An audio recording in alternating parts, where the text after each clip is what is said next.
ನಾನು ಮಾಡಿರುವ ಮಾದರಿಯ ಹೆಸರು ಮೈಕ್ರೋಕ್ರೋಪ್. ಇದರಿಂದ ನಾವು ಎಲೆಯ ಸಿರೆ ವಿನ್ಯಾಸಗಳನ್ನು ನೋಡಬಹುದು. ಇದನ್ನು ಮಾಡಲು ಬಳಸಿರುವ ಸಲಕರಣೆಗಳೆಂದರೆ ವಯರ್, ಸ್ವಿಚ್, ನಟ್, ಗಮ್ ಟೇಪ್ಗಳನ್ನು ಬಳಸಿ ಈ ವಿದ್ಯುತ್ ಮಂಡಲವನ್ನು ಮಾಡಲಾಗಿದೆ. ಇಲ್ಲಿ ನೋಡಿದರೆ ಇದರ ಸಿರೆ ವಿನ್ಯಾಸಗಳು ಕಾಣುತ್ತೆ.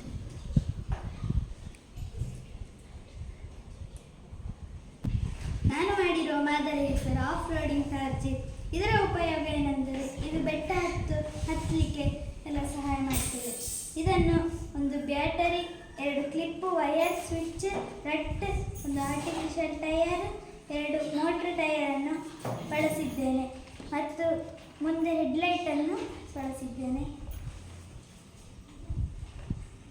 ಹೀಗೆ ಮಾಡುವ ಇಲ್ಲಿ ಹೆಡ್ಲೈಟ್ ಉರಿತದೆ.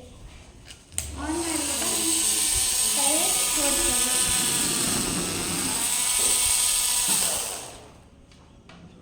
ನಾನು ಮಾಡಿರುವ ಮಾದರಿಯ ಹೆಸರು ವಿದ್ಯುತ್ ಮಂಡಲ.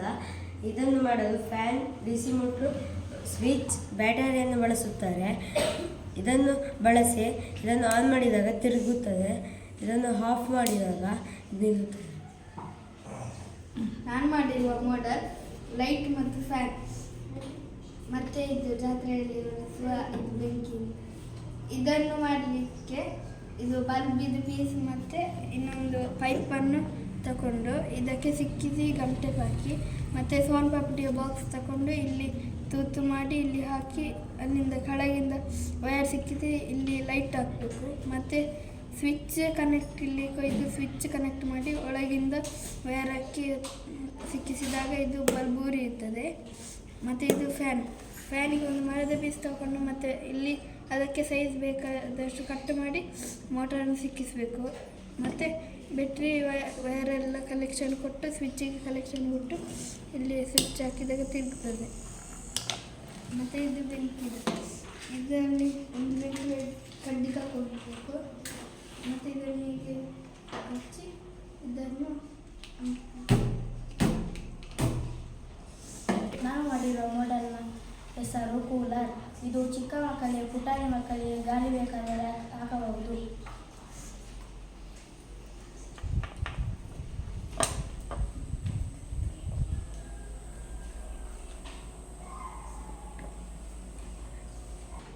ನಾನು ಮಾಡುತ್ತಿರುವ ಪ್ರಾಜೆಕ್ಟ್ ಹೆಸರು ವಾಟರ್ ಪಂಪ್. ಇದು ಈ ಬಾವಿಯಿಂದ ಈ ಟ್ಯಾಂಕಿಗೆ ನೀರು ಹಾಕ್ತದೆ. ಇದನ್ನು ಉಪಯೋಗಿಸಿ ಬಳಸುವ ಸಾಧನ ರಟ್ ಬಾಕ್ಸ್, ಲೈಟ್ ಮತ್ತು water pump, switch, battery, gum tape. ಇದರಿಂದ ನಾವು ಈ ಸ್ವಿಚ್ಚನ್ನು ಆನ್ ಮಾಡಿದಾಗ ವಾಟರ್ ಪಂಪ್ ವಾಟರನ್ನು ಇಲ್ಲಿ ಹಾಕುತ್ತದೆ. ನಾನು ಮಾಡುತ್ತಿರುವ ಮಾಡೆಲ್ನ ಹೆಸರು ಫಿಲ್ಟರ್. ಏಕೆಂದರೆ ಒಂದು ಮುಚ್ಚಳವನ್ನು ಹೀಗೆ ಲೂಸ್ ಬಿಟ್ಟಾಗ ನೀರು ಹೋಗ್ತದೆ, ಮುಚ್ಚಳವನ್ನು ಟೈಟ್ ಮಾಡಿದಾಗ ನೀರು ನಿಲ್ತದೆ. ಇದಕ್ಕೆ ಸಲಕರಣೆ ರಟ್,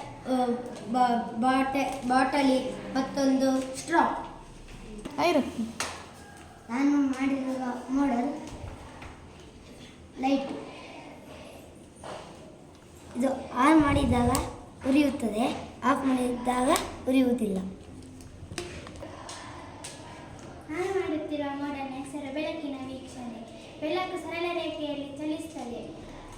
ಇದಕ್ಕೆ ಬೇಕಾಗಿರುವ ವಸ್ತುಗಳು ಕ್ಯಾಂಡಲ್, ಪೈಪ್ ಮತ್ತು ಬೆಂಕಿ ಕಡ್ಡಿಗಳನ್ನು ಬಳಸಿಕೊಂಡು ಮಾಡುತ್ತೇವೆ. ಇದನ್ನು ಸ್ಟ್ರೈಟ್ ಮಾಡಿ ನೋಡುವಾಗ ಇದು ಮೇಣದ ಬತ್ತಿ ಕಾಣುತ್ತದೆ. ಇದನ್ನು ಬಗ್ಗಿಸಿ ನೋಡಿದರೆ ಇದು ಅಪಾರದರ್ಶಕ ವಸ್ತು ಎದುರಾಗುತ್ತದೆ. ನಾನು ಮಾಡುತ್ತಿರುವ ಮಾಡೆಲ್ನ ಹೆಸರು ತಿರುಗುವ ಯಂತ್ರ. ಇದು ಜಾತ್ರೆಯಲ್ಲೆಲ್ಲ ತುಂಬ ಕಂಡುಬರುತ್ತದೆ.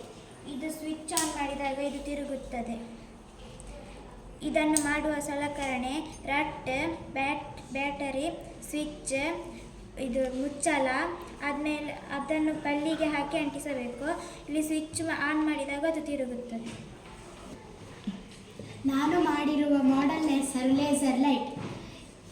ಇದರ ಬೆಳಕು ನಮ್ಮ ಕಣ್ಣಿಗೆ ತಾಗಿದರೆ ದೃಷ್ಟಿ ಕಳೆದುಕೊಳ್ಳುವ ಸಾಧ್ಯತೆ ಕೂಡ ಉಂಟು. ಮತ್ತು ಇದರಲ್ಲಿ ಅಪಾರದರ್ಶಕ ವಸ್ತು ಅಡ್ಡ ಬಂದರೆ, ಅಪಾರದರ್ಶಕ ವಸ್ತು ಎಂದರೆ ನೋಡಲಾಗದ ವಸ್ತುಗಳನ್ನು ಅಪಾರದರ್ಶಕ ವಸ್ತು ಎನ್ನುವರು. ಮತ್ತು ಇದರಲ್ಲಿ ಚಿತ್ರ ವಿನ್ಯಾಸ ಕಾಣುತ್ತದೆ. ಚಿತ್ರ ವಿನ್ಯಾಸ ಎಂದರೆ ಗೋಡೆಗಳಲ್ಲಿ ನೆರಳಲ್ಲಿ ಆಟ ಆಡುವಾಗ, ಅದರಲ್ಲಿ ನೆರಳು ಕಾಣುವಾಗ ಅದರಲ್ಲಿ ಚಿತ್ರಗಳು ಕಾಣುತ್ತದೆ ಅಲ್ಲ, ಅದರ ಥರವೇ ಇದರಲ್ಲಿ ಚಿತ್ರ ಕಾಣುತ್ತದೆ. ಇದನ್ನು ಲೇಸರ್ ಲೈಟ್ ಎನ್ನುವರು.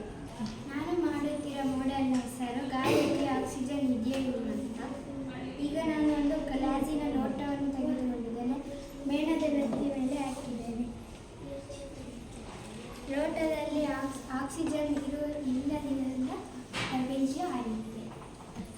ನಾನು ಮಾಡಿರುವ ಮಾಡೆಲ್ನ ಹೆಸರು ನೀರಿನಲ್ಲಿ ಬೆಂಕಿ.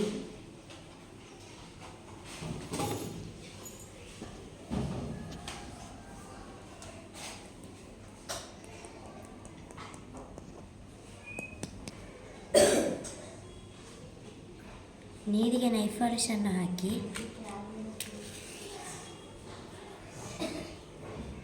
ಅದಕ್ಕೆ ಬೆಂಕಿಯನ್ನು ಹೊತ್ತಿಸಿದಾಗ ಅದು ಒತ್ತುತ್ತದೆ. ಏಕೆಂದರೆ ನೈಫ್ ಪಾಲಿಶಲ್ಲಿ ಪೆಟ್ರೋಲಿಯಂ ಮತ್ತು ಆ್ಯಸಿಡ್ ಅಂಶಗಳು ಇರುತ್ತವೆ. ಅದರಿಂದ ನಾನು ಮಾಡಿರುವ ಮಾಡೆಲ್ನ ಹೆಸರು ಓಲ್ಡ್ ಲೈಟ್.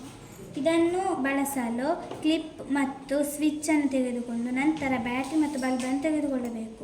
ಇದನ್ನು ಸ್ವಿಚ್ ಆನ್ ಮಾಡಿದಾಗ ಲೈಟ್ ಉರಿಯುತ್ತದೆ, ನಂತರ ಆಫ್ ಮಾಡಿದಾಗ ಸ್ವಿಚ್ ಆಫ್ ಆಗ್ತದೆ, ಬಲ್ಬ್ ಆಫ್ ಆಗ್ತದೆ. ಇದನ್ನು ತಯಾರಿಸಲು ಕೈಗವಸವನ್ನು ಬಳಸಬೇಕು. ನಾನು ಮಾಡುತ್ತಿರುವ ಮಾಡೆಲ್ನ ಹೆಸರು ಬಲ್ಬ್ ಲೈಟ್. ಇದನ್ನು ಮಾಡಲು ಬಳಸುವ ಸಾಧನಗಳು ಸ್ವಿಚ್, ಬ್ಯಾಟರಿ, ವಯರ್, ಬಲ್ಬ್. ಇದನ್ನು ಮಾಡುವಾಗ ತುಂಬ ಜಾಗೃತಿಯಿಂದ ಮಾಡಬೇಕು. ಇದು ನಮ್ಮ ದೇಹಕ್ಕೆ ತಾಗಿದರೆ ತುಂಬ ಅಪಾಯಕಾರಿ. ನಮ್ಮ ದೇಹವು ಕೂಡ ವಿದ್ಯುತ್ ವಾಹಕ ಎಂದರೆ